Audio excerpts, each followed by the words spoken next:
human rights campaigning is broader, right? It's sort of an organized effort to draw attention to specific issues of concern. It can include things like media outreach, protest actions, social media networking, this sort of thing. I don't know how often you want me to pause, so yeah. Okay. İnsan hüquqları kampanyası belə çox geniş bir anlayışdır. Yəni onun tərkibinə müxtəlif şeylər daxil, sosial mediada şəbəkələşmədən tutmuş, müxtəlif etiraz aksiyalarından tutmuş. Yəni bu tipli şəkildə müxtəlif qolları var, tərkib hissələri var. And part of human rights campaigning is human rights advocacy, but it's more specific. Advocacy is more targeted engagement with human rights mechanisms on issues of specific concern. This can include things like written submissions from NGOs, actual physical lobbying of policymakers, and so on. Yəni bu insan hüquqları kampanyasında bir mühüm tərkib hissəsi insan hüquqları üzrə və ictimai vəkillikdir. Və bu ictimai vəkilliyin də dedikdə biz nəzərdə tuturuq. Bura aiddir, məsələn, bunun içində var QHT-lərin sorğular göndərməsi dövlət orqanlarına və yaxud da hansısa qərarları qəbul edən şəxslərlə fiziki əməkdaşlıq, yəni onlara fiziki lobbiçilik, onlara öz fikirlərini çatdırmaq. So I'm going to focus on this, the more targeted engagement in the policy-making process. And I'm sorry, I had a PowerPoint presentation prepared. Maybe we can share it another way because I have some links in here if people want more information about things. Deməli, hədəflənmiş, o termindir, hədəflənmiş, yəni insanları hədəf seçib onları öz kampanyanızda iştirak etdirirsiniz. Bu bir beynəlxalq termindir və biz PowerPoint prezentasiyada tutulmuşdu. Çünki bəzi linklər var, o linklər sizə sonradan təqdim olunacaq. Okay, so to get started, in human rights advocacy, first you have to know which mechanisms to target. So we start by looking at where a country's obligations stem from. In Azerbaijan's case, where did the human rights obligations come from? Basically, from its membership in key regional and international organizations like the United Nations, Council of Europe, and the OSCE, but also through its accession to major international and regional treaties. So major ones include the Universal Declaration of Human Rights, the International Covenant on Civil and Political Rights, the International Covenant on Economic, Social and Cultural Rights, the European Convention on Human Rights, and so on. Deməli, insan hüquqları üzrə ictimai vəkillikdə ən əvvəldən biz nəzərə almalıyıq, hansı mexanizmlərə hədəflənməliyik, hansı mexanizmlərə müraciət etməliyik və bu zaman baxırıq ki, ölkə özlərinə hansı öhdəlikləri götürür. Azərbaycanın кейsinə baxsaq, görək ki, burada BMT-dir, Avropa Şurasıdır, ATƏT-dir və spesifik olaraq bəzi konvensiyalar var. Məsələn, insan hüquqları üzrə beynəlxalq deklarasiya və ondan sonra siyasi və siyasi hüquqlar üzrə beynəlxalq konvensiya, iqtisadi və sosial hüquqlar üzrə beynəlxalq konvensiya və Avropa İnsan Hüquqları Konvensiyası. Ve başkalar. I will focus on, in terms of institutions, I'm going to focus on the United Nations and the Council of Europe because I think these are the most relevant and effective institutions to engage from Azerbaijan. But if anybody's interested in the OSCE or other organizations, please bring it up during the Q&A. Deməli, mən hal-hazırda bu prezentasiyada, bu təqdimatda iki əsas mexanizm üzərində toxunacağam. Biri BMT, digəri Avropa Şurası. Amma əgər kimsə mənə istinadlanırsa ATƏT və digər mexanizmlərlə, onun sual-cavab sessiyasında bununla bağlı suallarınız varsa verib ona toxunacaq. Okay, the UN human rights machinery is quite complicated, so I'll focus on a few different processes. You've got charter-based bodies and treaty-based bodies. And of the charter-based bodies, the important one for our concerns is the Human Rights Council. The Human Rights Council is the political body of the UN that's tasked with looking at the human rights behavior of its member states. It's got 47 members elected by the General Assembly and it sits in Geneva. Deməli, BMT-nin insan hüquqları mexanizmləri biraz qarışıqdır, kompleksdir. Orada iki tip belə mexanizmlər var. Bəziləri BMT-nin öz xartiyasından, yəni BMT-nin yaradan sənəddən qaynaqlanır. Digərləri isə sonradan imzalanmış beynəlxalq müqavilələrdən qaynaqlanır. BMT-nin xartiyasından qaynaqlanan qurumlardan biri qurum İnsan Hüquqları Şurasıdır. Yəni bu Cenevrədə yerləşir. 47 üzvü var və bu 47 üzv ölkə BMT-nin Beynəlxalq Baş Assambleyası tərəfindən seçilir. Okay. One of the most important mechanisms through the Human Rights Council is the Universal Periodic Review. This is the process through which all member states undergo review by their peers on their own human rights situation. This is important for us this year because Azerbaijan is going to undergo its second review next year between the end of April, beginning of May. So this gives us an opportunity to engage now in this process. Deməli, bu mexanizmin ən vacib tərəflərindən biri odur ki, burada ölkələr, burada müəyyən edilən bir universal bir təftiş və yaxud da icma prosesi gedir. Yəni, ölkələrin, BMT üzrə ölkələrin insan hüquqları üzrə siyasəti və vəziyyəti BMT-nin müxtəlif sənədlərə uyğun olaraq təftiş edilir və bir icmal hazırlanır. Və Azərbaycan üçün bu çox vacibdir, çünki gələn il Azərbaycan artıq ikinci dəfə belə bir prosesdən keçəcək. Yəni, Azərbaycanın insan hüquqlarının vəziyyəti BMT-nin sənədlərinə, ayrıca öhdəliklərinə uyğun olaraq yenidən təftiş olunacaq. Okay, and NGOs have several different ways that they can engage in this process. First, there's the formal process of submitting stakeholder reports. So an NGO can by itself or in cooperation with other NGOs submit written information that will be used in the review process. BMT-lər burada necə iştirak edə bilərlər? İlk növbədə onlar öz alternativ hesabatlarını təqdim edə bilərlər. Yəni, özləri tək və başqa BMT-lərlə eyni bir koalisiyada onlar öz hesabatlarını hazırlayırlar və bu hesabatları həmin o şurada təqdim edirlər. And the deadline for this is about 6 months ahead of the actual UPR process. So NGOs have already submitted their information for the review of Azerbaijan. And I've provided an example of a Freedom of Expression Coalition submission where international and local NGOs worked together to submit a report on the freedom of expression situation here. Yəni, bu hesabatların təqdim edilməsinin son günü həmin o UPR deyilən proses var, yəni universal təftiş.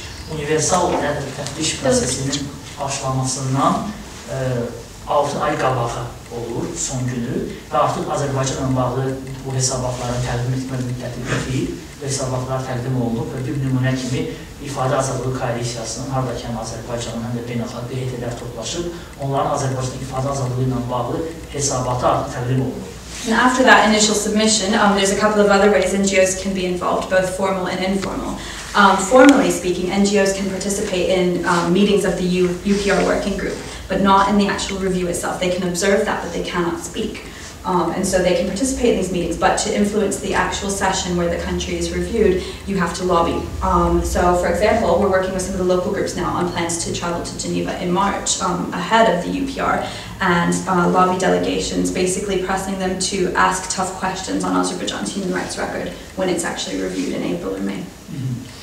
Deməli, bu hesabatların təqdim edilməsindən sonra əslində bu işdə iştirak edəmək olar. Bunun bir növü də odur ki, formal və qeyri-formal növləri var. Formal növü odur ki, formal yolu odur ki, siz o hesabatları nəzərdən keçirən işçi qrupda fiziki olaraq iştirak edə bilərsiniz. Gelib orada oturursunuz və o işçi qrup olaraq baxarkən siz orada iştirak edirsiniz. Sizin orada iştirak edərkən aktiv iştirak edə bilirsiniz, sadəcə müşahidəçi kimi iştirak edirsiniz. Ancaq, məsələn, biz nə edirik ki, Azərbaycandan olan bir qrup QHT ilə danışırıq ki, onlar Cenevləyə səfərini təşkil edək. Yəni, orada siz çətin suallar verə bilərsiniz. Yəni, orada mövzu ilə bağlı suallar ortaya qoya bilərsiniz, problemləri qaldıra bilərsiniz. When I say lobbying, I sort of mean these meetings that you have with friendly countries, really, where you press them on your issues of concern. You can share with them information about the real situation here, because the Azerbaijani government is going to have its say as well, and its report as well. And basically, there's really a need for sort of informal engagement to ensure that the voice of NGOs is heard here. And so, through these meetings, through presenting information, you're sort of encouraging a proxy voice, if you will, in the session itself. Deməli, o universal periodik nəzərdən keçirmə prosesini dövlətlər edirlər deyə, bu BMT-lər orada iştirak edə bilmirlər, amma nə üçün lobbiçilik lazımdır? Lobbiçilik deyəndə o nəzərdə tutulur ki, yəni həmin bu BMT nümayəndələri və digərləri bu prosesdə iştirak edən ölkələrin nümayəndələri ilə, yəni rəsmiləri ilə qeyri-formal söhbətləri, danışıqlarda olurlar, onlara problemləri çatdırırlar, onlara real situasiyanı göstərirlər, müxtəlif hallarla tanış edirlər. Çünki adətən Azərbaycan hökuməti təbii ki, orada bir yaxşı hesabat qoyacaq ortaya və uyğurlardan danışacaq. Amma məsələn, real mənzərəni göstərmək üçün siz digər dövlətlərin nümayəndələrinə alternativləri göstərməlisiniz. Okay, it's also quite important to engage in the post-UPR process because the state under examination has the chance to either reject or accept recommendations made. And so after the UPR itself, the best thing for NGOs to do is to engage directly with the Azerbaijani government here and to encourage them to accept recommendations on critical issues because those recommendations will be used as a benchmark in the next UPR.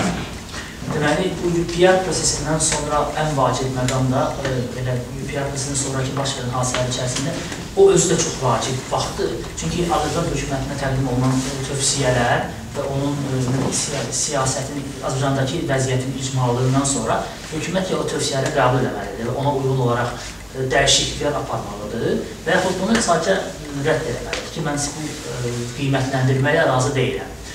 Amma QT-lə məhz UPR prosesindən sonra Azad hökuməti ilə birbaşa işləməlidirlər, onlara təsir etməlidirlər ki, bu hökumət həm bu tövsiyələri qəbul etsin, desin ki, mən razıyam problemlərə bunu qəbul edirəm və daha sonra o tövsiyələr əsasında başlasın vəziyyəti düzəltməyə, müəyyən dəyişikliklər aparmağa.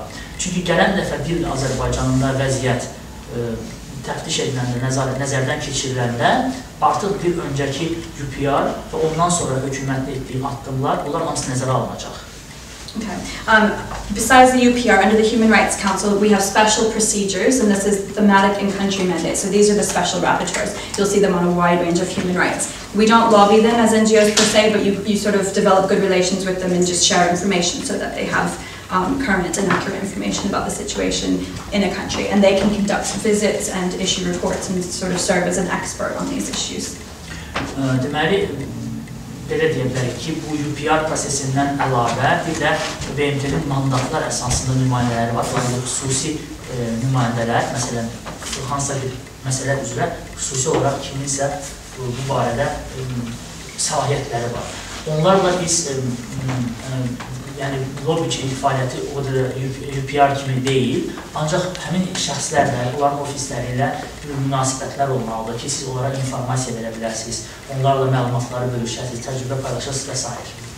Okay, beyond that, there's the treaty-based bodies. I won't go into these. There's 10 different committees that are formed basically to look at countries' implementation of their treaty obligations. So the various, like we mentioned, the ICCPR, the ICESCR, there's 8 others. These bodies look periodically at a country's implementation of that. NGOs can submit thorough written submissions for this. These are expert bodies, not political, so they can go very in-depth into individual rights. And NGOs can also participate in the actual review process for these. İkinci məsələ də nədir? İkinci məsələ də odur ki, bu UPR-dan əlavə, yəni UPR BMT-nin xartiya əsasında qurulmuş İnsan Hüquqları Şurasından qaynaqlanır. Amma bir də bayaqdığımız o mandatlar, müqavilələr əsasında, digər sonradan bağlanmış müqavilələr əsasında yaranmış qurumlar ki var, bunlar da çox vacibdir. Məsələn, hal-hazırda 10 belə komitə var və bu 10 komitədə siyasətçilər yox, ekspertlər oturur. Əgər o İnsan Hüquqları Şurasında dövlətlər olan nümayəndələrdirsə, burada sırf bu məsələyə baxan ekspertlərdir. Onlarla da tez ünsiyyətdə olmaq lazımdır, əlaqədə olmaq lazımdır.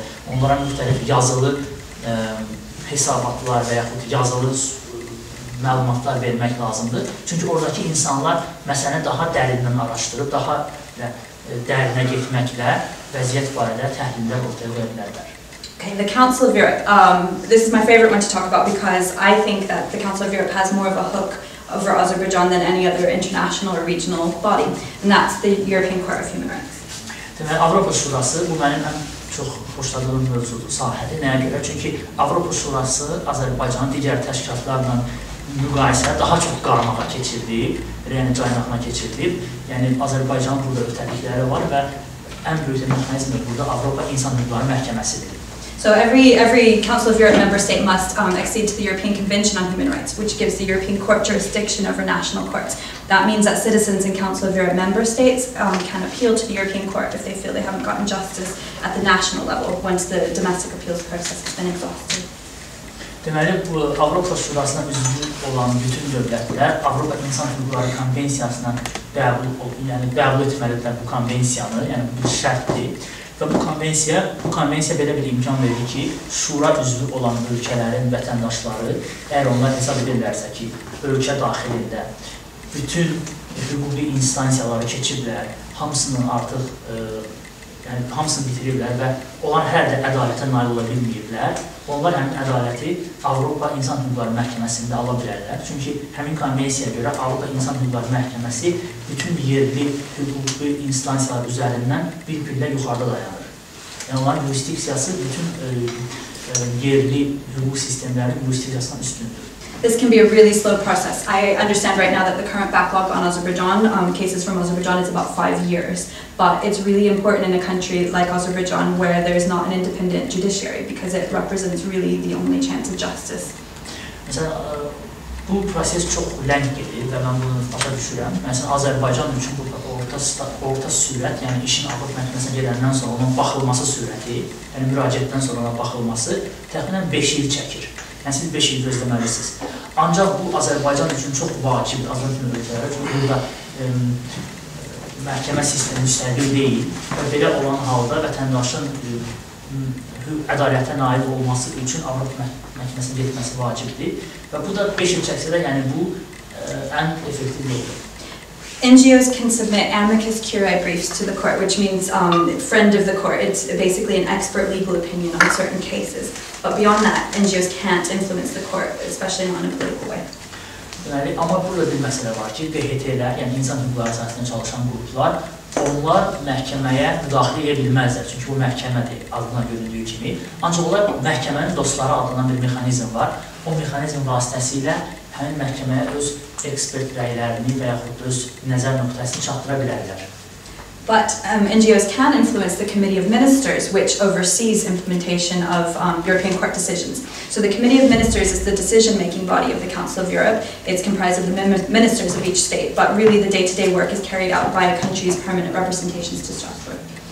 Ancaq QHT-lərin burada başqa bir mexanizmi var, o da Nazirlər Şurasına təsir etmək imkanlarıdır.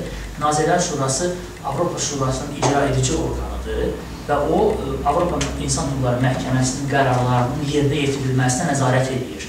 Ancaq düzdür, orada şura özü rəsmən nazirlərdən ibarətdir, üzv ölkələrin nazirləri. Ancaq onun gündəlik işinə, yəni bütün o ekspert işinə və s. üzdə olmayan işinə, hamısına Strasbourgda yerləşən daimi nümayəndəliklər nəzarət edir, onlar o işi görürlər və belə deyək, QHT-lərin o nümayəndəliklərə çıxışı olmalıdır ki, bu prosesə bir növ qatqı verə bilsinlər. Okay, and I'm going to give an example of a case study a little bit later that we did engage with the Committee of Ministers. Və mən bir qədər sonra bununla bağlı sizə bir nümunə göstərəcəm. Okay. Outside of the European Court, the Committee of Ministers, we have the Parliamentary Assembly of the Council of Europe. This is the political body that's comprised of basically national delegations of parliamentarians from each country. Və bu iki qurumdan başqa, yəni Nazirlər Şurası və məhkəmədən başqa bir də üçüncü qurum var ki, bu Parlament Assambleyasıdır. Parlament Assambleyası siyasi qurumdur və orada oranın üzvləri, üzv ölkələrin parlamentlərindən olan deputat delegasiyalarıdır. So NGOs should look in PACE for relevant topics, relevant debates and reports and things on their country. So for Azerbaijan, an interesting one coming up in January is a debate and a resolution on the political prisoner situation in Azerbaijan. Və QHT-lər deyilməlidir. QHT-lər baxmalılar ki, Parlament Assambleyasında hansı mövzular müzakirə olunur, hansı işlər görülür və o sahədə aktiv olmalıdırlar. Məsələn, yanvarda Parlament Assambleyası Azərbaycanda siyasi məhbuslarla bağlı bir qətnamə qəbul etmək prosesindədir. This has been a really long and political process. I would invite more questions on this if anybody wants to talk about it. Basically, there's a special rapporteur that was tasked to look into the situation here. The Azerbaijani government refused to cooperate with him, refused to issue him a visa to undertake a visit in accordance with his mandate. So he's had to develop a report without actually having come to Azerbaijan. Bu çox böyük bir, uzun bir siyasi proses olur. Yəni, bununla bağlı kimin sualı varsa sonra mənə verə bilər. Biz bunu daha ətraflı danışa bilərik. Çünki bu işə baxan orada bir nəfər nümayəndə var, xüsusi nümayəndə. Bu xüsusi məruzəçi, o Azərbaycanla bağlı bir hesabat hazırlamalıydı. Ancaq Azərbaycan hökuməti həmin məruzəçi ilə əməkdaşlıqdan imtina elədi, ona hətta viza vermədi. Ona görə də həmin məruzəçi Azərbaycana gələ bilmədi və gələ bilmədiyinə baxmayaraq o bir hesabat hazırladı. And the Azerbaijani delegation has been lobbying very heavily against sort of the NGO perspective on this, so there's a lot of behind-the-scenes politicking going on this issue. Və Azərbaycan delegasiyası bu məsələdə xüsusən də QHT-lərin iştirakına qarşı çox güclü lobbiçilik fəaliyyəti göstərir, yəni çalışır ki, onları uzaq saxlasınlar bu prosesdən. Yəni bunun arxasında xeyli siyasi proseslər gedir. There are other special rapporteurs too that examine things that are related to Azerbaijan. So there's 2 co-rapporteurs that look into the monitoring of Azerbaijan's Council of Europe obligations. Unfortunately, the current 2 rapporteurs are very weak and sometimes very unconstructive. So it's hard for NGOs to engage with them. But they are obligated to produce a report on Azerbaijan's obligations, which should come up sometime next year. They've been postponing since October 2011 already, but we are expecting it in the coming months. And NGOs can lobby like national delegations on this issue and we can basically look for ways to press them to add amendments that are representative of the real situation here and recommending things that really need to take place. Digər mexanizmlər var. Bunlardan biri Azərbaycan üzrə həm məruzəçilər TASET, yəni Avropa Şurasının Parlament Assambleyası daxilində 2 həm məruzəçi var. Bu bir başqa mexanizmdir. Bu həm məruzəçilər Azərbaycanın şura qarşısında götürdüyü öhdəliklərin necə yerinə yetirilməsinə nəzarət edirlər, monitorinqlə məşğuldurlar. Onlar mütəmadi olaraq gəlirlər, gedirlər, baxırlar vəziyyətə və onların işi bir hesabat hazırlamaqdır ki, bu hesabatda Azərbaycanın öhdəliklərini yerinə yetirdiyi necə yetirdiyi görsənsin. Çox təəssüf ki, indiki həm məruzəçilər biraz zəifdirlər və bəzən konstruktiv olmurlar. Hesabatı da 2011-ci ilin oktyabrından bəri vermir. Yəni artıq 2011 oktyabrında çıxmalı bir hesabat artıq 1 il keçib və biz fikirləşirik ki, bəlkə bu ayda çıxa bilər. And I wanted to give an example of one case that I think that human rights advocacy was effective. I realize this is a controversial case and I'm prepared to talk about it further. That's Eynullah Fatullayev. Və məsələn, mən sizə bir nümunə gətirmək istəyirəm bu məsələ ilə bağlı. Hardakı QHT-ləri, insan hüquqları fəallarının ictimai vəkillik kampaniyası çox uğurlu oldu. Bu bir qədər mübahisəli bir məsələdir, yəni səs-küylü bir məsələdir. Eynullah Fatullayevin işi. You probably know Eynullah Fatullayev was the editor-in-chief of Realny Azerbaijan and Gündelik Azerbaijan newspapers.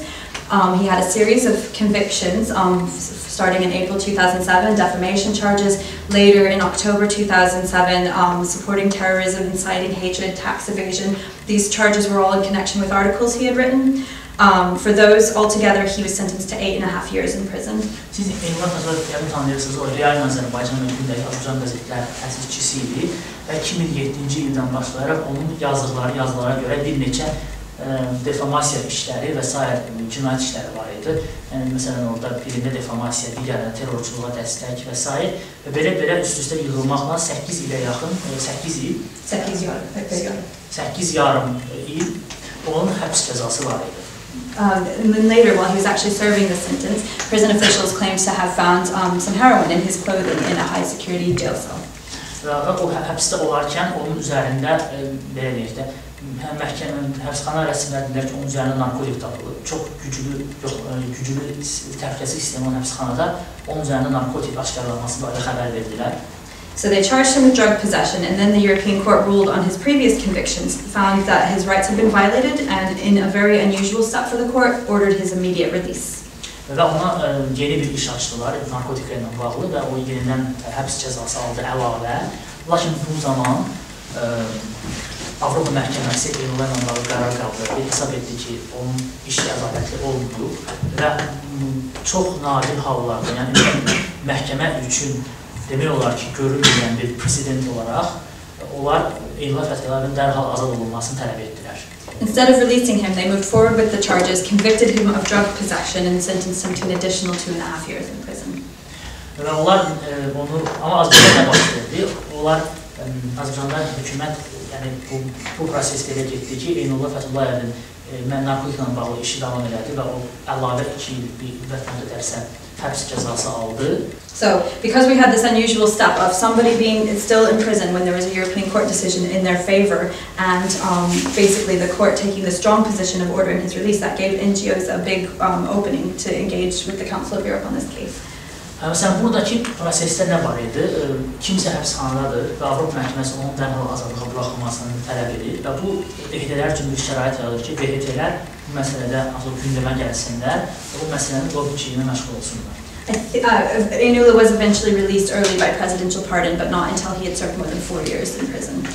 Düzdür, Eynullah sonradan prezidentin əhvi ilə buraxıldı, lakin o 4 il həbsxanada artıq keçirilmişdi.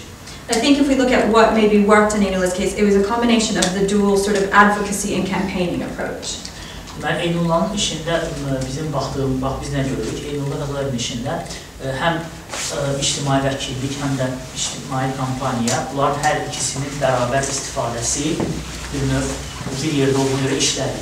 I mean, in the 4 years he was in prison, there was a lot of effort, both here in Azerbaijan and internationally, sort of to campaign on his behalf. I'll just talk about a few things that I was personally involved in, because I can comment on those. Deməli, o həbsxanada olduğu müddət ərzində həm Azərbaycanda, həm də xaricdə onun həbsi ilə bağlı bir çox kampaniyalar, işlər görüldü və mən də danışa bilərəm. Mən də bəzilərində iştirak etmişəm və mən bu barədə danışa bilərəm. We lobbied very extensively in Strasbourg for his release. Basically, after 4 months, as of October 2010, Azerbaijan became incompliant with the court decision. It became final, and at that point, because they hadn't released him, they were in violation. Məsələn, onun həbsdən buraxılmasının son günü keçəndə, hər Azərbaycan hökuməti onu buraxmadı həbsdən və bir də Azərbaycan hökuməti bir növ belə çıxdı ki, Avropa Məhkəməsinin qərarını yerinə yetirmədi. Və bu zamanda biz nə edirdik? Biz Strasbourgda bu məsələ ilə bağlı xeyli lobbiçilik fəaliyyətindəydik. Yəni, Azərbaycan hökumətinin onun buraxılması üçün çalışırdıq. Specifically, we pressed the Committee of Ministers because they became responsible for overseeing implementation. So at any given time, there's hundreds of cases that can be examined in terms of not being implemented. First, you have to sort of get attention to your case and encourage the committee to include that specific case in debate. So we issued public letters encouraging them to include Eynulah's case in their debate, and they did. Məsələn, biz nə edirdik? Biz Avropa Şurasının Nazirlər Kabinetinə, Nazirlər Şurasına müxtəlif lobbiçilik edirdik. Onlara çalışırdıq ki, onları bu işə cəlb edək. Çünki onlar qərarın icrasına məsuldular. Və təbii ki, çoxlu işlər var ki, Avropa Məhkəməsinin onlara yerinə yetirilməyib və bu işlərin arasından şura hamısını müzakirə edə bilmir. Hər dəfə birini çıxarır, birisini çıxardır gündəliyə. Və biz də çalışırdıq, şuranı sıxırdıq ki, məhz Eynullah Fəthullahın işini çıxarsınlar, müzakirə etsinlər. Bununla bağlı çoxlu açıq məktublar yazırdıq və sonda həqiqətən də şura o məktubu, cinayət işini götürdü və müzakirəyə çıxardı. And then we went to Strasbourg physically to lobby the members of the permanent representations in Strasbourg that look at these issues. They weren't used to being approached by NGOs during pay sessions. There's lots of NGOs in Strasbourg. Committee of Ministers, it was a ghost town really. They were very interested in what we had to say. We repeated this visit when they examined the case again. We brought Eynulah's lawyers. They had very complex legal questions because the Azerbaijani government was countering with like very nuanced and complicated legal arguments, and so we were able to present the real details of the case. It led to very hot debates on these topics and a lot of interest because we were physically there lobbying. And the Committee of Ministers in 2 separate meetings issued strong decisions, again calling for Eynulah's release. Və çox maraqlı bir situasiyadır, çünki adətən insan hüquqları təşkilatları olur Strasbourgda parlament asambleyasında, amma Nazirlər Şurasına demək olar ki, heç kəndi yoxdur həmin vaxtı və biz getdik ora, həm də məsələ müzakirəyə çıxarılanla bir də təzdən getdik, Eynullahın vəkillərini apardıq və orada biz məsələn nələr edirdik? Biz orada daimi nümayəndəliklərin üzvləri ilə danışırdıq, onlara məsələni izah edirdik. Çünki Azərbaycan hökumətinin çox mürəkkəb hüquqi argumentləri var idi. Onlar həqiqətən də yaxşı hazırlaşmışdılar və biz orada çalışırdıq ki, məsələnin obyektiv tərəfində ortaya qoyaq. Beyond the lobbying at the Council of Europe, there was lots of campaigning on his case. We jointly with some other international organizations staged some protests in London in front of the Azerbaijani embassy, which I think was embarrassing to them because abroad, especially in European capitals and especially in London where you have lots of government kids and business interests, I mean, I think it's a bit embarrassing for them. So I think the protest actions were quite effective. Məsələn, bundan başqa həm də kampaniyalar təşkil olunurdu. Məsələn, Londonda biz səfirliyin qabağında aksiya təşkil edirik, bir gecə beynəlxalq və yerli qeydilərlə bir yerdə. Bu da bir növ yaxşı halda idi, xüsusən də Avropa göbəyində, belə bir Avropa şəhərində, haradakı çoxlu biznes var, məmur övladları oxuyur və s. və ilaxır. Yəni, belə heç də yaxşı olmayan bir hal idi bu hökumət üçün. We also engaged in extensive outreach to the media to keep Eynulah's case in the eyes of the international media. In over 4 years, he became one of the world's sort of most known political prisoners. Və biz eyni zamanda mətbuatla çox çalışırıq. Xüsusən də mətbuata istəyirik ki, mətbuat daim məsələni gündəlikdə saxlasın. Və 4 il ərzində o həqiqətində dünyada çox məşhur olan 3-4 siyasi məhbusdan birinə çevrildi. Çünki mətbuat hər dəfə onun haqqında nəsə yazırdı. On that social media campaigning, I think, was quite effective. Just a few weeks before his release, Amnesty International started a Twitter campaign encouraging people to tweet at President Aliyev demanding Fatullah's release. And I think it might have sustained momentum at that critical period just before his release. Deməli, bundan başqa sosial mediada aksiyalar olurdu. Məsələn, onun buraxılmasından 2 həftə qabaq Amnesty International, Beynəlxalq Amnistiya Təşkilatı çox maraqlı bir kampaniya başladı. Onlar dünyanın hər yerindən olan istifadəçilər deyirlər ki, siz prezidentə Twitterdə Beynəlxalq buraxılması ilə bağlı yazılar yazın, yəni ona suallar verin, ona göndərin ki, Beynəlxalq buraxsın. It's always difficult in these cases to measure exactly what impact you had, and maybe we can't take credit for that, maybe we did help, but I think that the important thing is that international human rights advocacy keeps things on the agenda. It makes sure you engage in a constructive way. In a country like Azerbaijan, where I think that overall trends continue to get worse, I think it has been possible through international human rights advocacy to at least help in individual cases. And if that means that somebody spends less time unjustly behind bars, or even small victories like that, I think it's effective. Çox bir məqam var ki, biz heç vaxt bilə bilmərik, məsələn, sizin apardığınız kampaniya və ictimai vəkillik nə qədər effektivdir, həqiqətən uğurlarda bunun rolu nə qədər olur. Bəlkə də heç uğuru olmayıb, bəlkə uğuru böyük olub, yəni bunu ölçmək olmur. Ancaq bir məqam var ki, bu kampaniyalar imkan verir ki, həmin o işlər, bu insan hüquqları ilə bağlı olan işlər, bunlar daim gündəlikdə olsun. Daim hamının gözü qarşısında olsun. Xüsusən də Azərbaycan kimi bir ölkədə, necə ki, situasiya getdikcə pisləşir bu sahədə. Azərbaycanda bu işlərin bir xeyirli cəhətdə var ki, bu, yəni belə deyək, gündəlikdə qalmaqdan əlavə bir məsələ də var ki, bu kiçik şəxsi qələbələr biz ona deyə bilərik. Məsələn, kimsə türmədə daha az vaxt keçirirsə, kiminsə azad olunmasına bir xidmət olursa, bu özü də bir uğurdur. Yəni ki, kiçik uğur olsa belə çox vacib bir uğurdur. And I think in the international system, if a state really doesn't want to do something, it's very difficult to force them. I mean, international law is completely reliant upon state consent. But that being said, states do want to have good relations with other states for economic reasons, for political reasons. I think that Azerbaijan, in a lot of ways, wants to be an international player, wants to be accepted in the international community, wants to appear, to a certain extent, European. And so you have to look for the hooks that you can influence based on sort of how that state wants to be perceived by its peers. Məsələn, belə deyək, hamımız bilir ki, beynəlxalq hüquq dövlətlərin azlığı əsasındadır. Yəni, dövlətlərin əleyhinə deyil, onlar hansı bundan qəbul etməlidir ki, bu işləsin. Ancaq bir məsələ də var ki, Azərbaycan kimi ölkə xüsusən də, o istəyir ki, ictimaiyyətin bir hissəsi olsun, digər dövlətlər tərəfindən qəbul olunsun, özünü Avropada hiss eləsin, Avropa icmasından olsun və belə alan hal, yəni ki, siyasi, iqtisadi və digər əlaqələr var ortada, başqa ölkələrlə və belə olan halda biz baxmalıyıq ki, hansı qarmaqlarla Azərbaycan hökumətindən hansı bir müsbət dəyişikliyə nail olmaq olar və biz bunlardan istifadə eləməklə dövlətə müəyyən qədər təsir göstərmək var.